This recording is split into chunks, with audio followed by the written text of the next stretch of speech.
Alright retro gamers, take a look at this title screen. For an NES game, that's one of the goriest logos I've ever seen. And we're not even a minute in, and it already looks like a cover of a horror comic. And believe me, the game only gets weirder from here. Welcome to Abadox, the Deadly Inner War.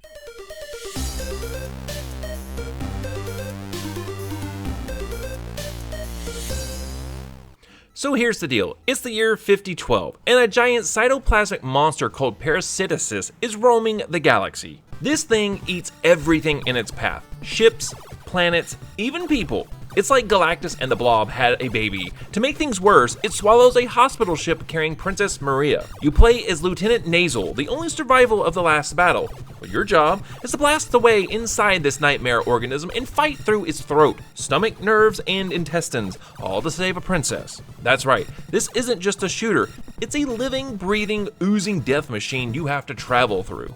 The basics are simple. Side-scrolling shooter mixed with vertical sections. You'll fight antibodies, bacteria, and all sorts of alien grossness. To survive, you'll need power-ups, destroy the little blue scorpions, and you get capsules. Collecting these gives you upgrades like super speed, weapons like the Tris Beam, Star Beam, Pandora Gun, and Laser Gun, twin missiles, orbiting shields, and the most important, the high density power protector, which acts like body armor and absorbs damage. Without these, you'll be toast. Actually, well, scratch that. You'll be bacteria food. Stage 1 drops you right into Parasitis' nasty surface. You've got snapping jaws, skulls flying at you, and a big mutant dog thing named Bo blocking the entrance. Defeat him, and you're swallowed whole. Welcome to your worst dental appointment ever.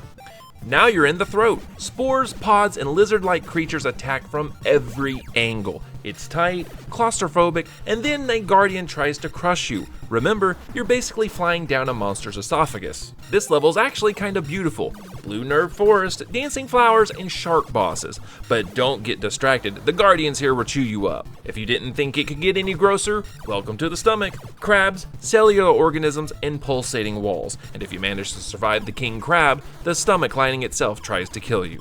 This is where the game gets sadistic. Enemies above and below, mechanical monstrosities and waves of insectoids. It's survival by reflex. Stage 6, the Tube of Death, now it's insanity. Heat-seeking fireballs, laser bar zapping side to side, and screen-filling armies of enemies.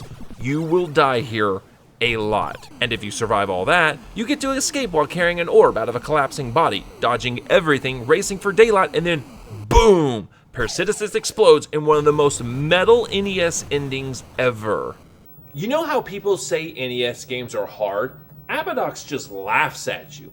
I mean, you get 3 lives, infinite continues, but the levels blend together, and there's just so much chaos on screen that half of the time I'm dying without knowing what killed me. Abadox is brutal. The sheer number of enemies and the claustrophobic level design make this one of the hardest shooters on the NES. Once you power up, it gets more manageable, but one death and you lose everything. That's when the frustration sets in. The bosses at least have predictable patterns, so once you learn their moves, you can beat them. It's the levels themselves that'll chew you up and spit you out. You know, looking back, Abadox is like a B-movie turned NES shooter.